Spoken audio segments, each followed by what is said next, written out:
ہدی کی ابتدا اور اس کی تاثیر۔ ہدی عربی زبان میں اس نغمہ کو کہا جاتا ہے جو اونٹوں کے ساربان اونٹوں کو بھگانے کے لیے گاتے ہیں۔ ملا علی قاری رحمۃ اللہ علیہ لکھتے ہیں کہ اس کی ابتدا یوں ہوئی کہ ایک اعرابی نے ایک مرتبہ اپنے غلام کو کسی بات پر مارا اور دانت سے اس کی انگلیاں چبا ڈالی۔ اس کے بعد یہ دونوں کسی سفر پر روانہ ہوئے۔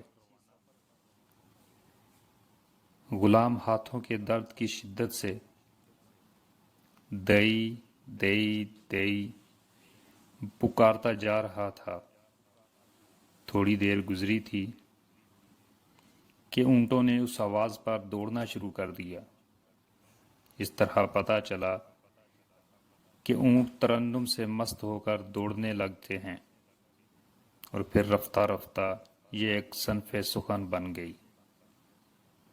ہدی میں کتنی زبردست تاثیر ہوتی ہے، اس کے بھی کئی واقعات مشہور ہیں۔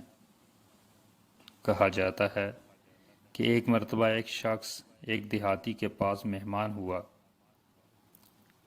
وہاں اس نے ایک سیاہ فام غلام کو دیکھا کہ وہ ایک اونٹ کے سامنے زنجیروں میں جکڑا بیٹھا ہے۔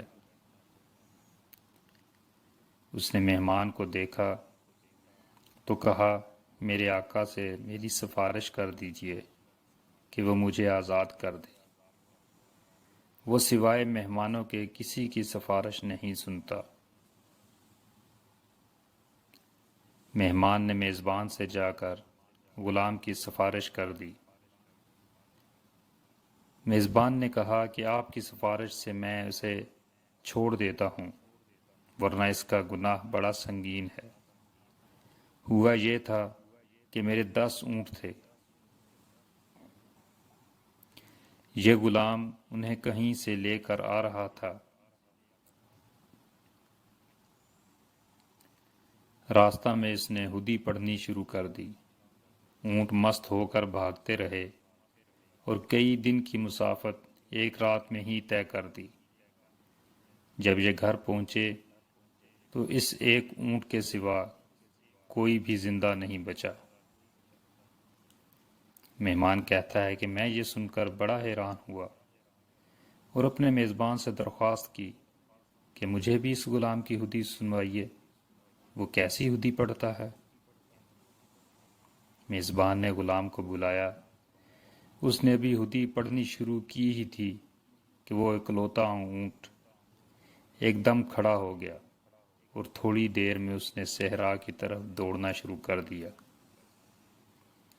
بیچارہ میزبان بھی دیوانگی کی حالت میں ادھر ادھر دوڑنے لگا۔